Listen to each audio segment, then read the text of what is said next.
Bem-vindos! Hoje a gente vai explorar um universo fascinante que surge na internet. As discussões sobre Exu, uma figura central e, vamos combinar, muitas vezes mal compreendida nas religiões afro-brasileiras.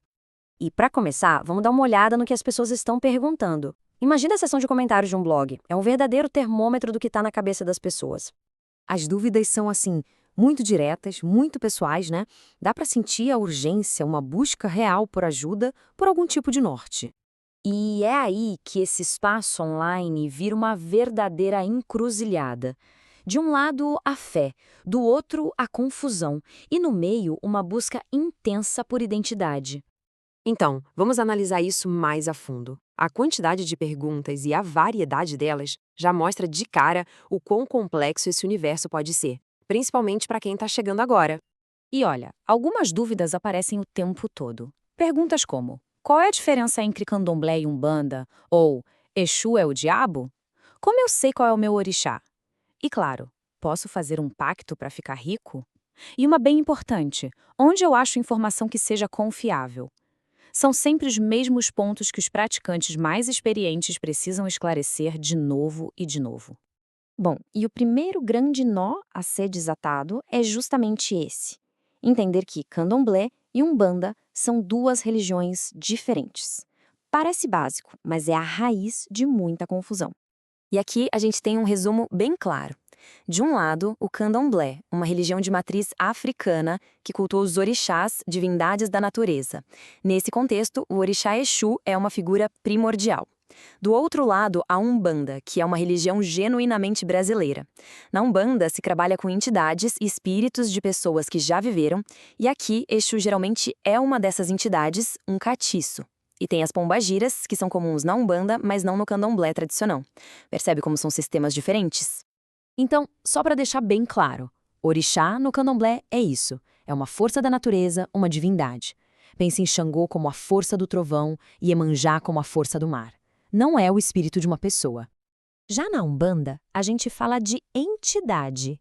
E aqui sim, estamos falando de espíritos de pessoas que um dia viveram e que voltam para dar conselhos, para ajudar. O preto velho, o caboclo, a pombagira. Essa diferença entre orixá e entidade é fundamental. É aqui que muita gente se perde no começo. Ok, agora vamos ao ponto central de toda essa conversa, né? Quem é Exu? Vamos encarar de frente o maior mito de todos. Essa pergunta, se o orixá Exu é Lúcifer, aparece demais. E isso não é à toa, né?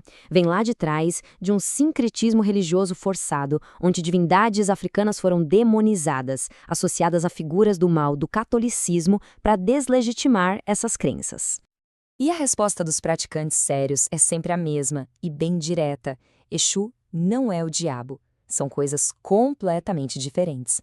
O orixá Exu é uma peça-chave no candomblé. Lúcifer pertence a outra história, a outro sistema de crenças. Mas então, qual é o papel do orixá Exu? Bem, ele é um mensageiro. É ele quem faz a ponte entre os seres humanos e os outros orixás. É ele o guardião dos caminhos, das encruzilhadas, da comunicação. É uma força de transformação, de movimento. Pensa nele como o próprio princípio da comunicação. Sem Exu, nada acontece. A mensagem não chega. Então, longe de ser do mal, ele é absolutamente essencial. Aí a gente se pergunta: por que uma divindade tão antiga ressoa tanto com as pessoas hoje em dia? Por que essa figura nos fascina tanto? A resposta talvez não esteja só na religião, mas também dentro da nossa própria mente. E para entender isso, a gente pode pegar uma carona nas ideias de gente como Sigmund Freud e principalmente Carl Jung. Jung falava muito sobre arquétipos e o inconsciente coletivo. A ideia é que os mitos, como os de Exu, carregam essas ideias elementares, imagens e experiências que são compartilhadas por toda a humanidade. Ou seja, mitos não são só historinhas. Eles são, na verdade, um mapa da nossa psique. E Exu se encaixa perfeitamente nisso. Ele é o arquétipo do mensageiro. Ele é o trickster, o malandro, que quebra as regras para criar algo novo. E ele é o abridor de caminhos, aquele que se apresenta na encruzilhada, no momento da escolha. São temas universais.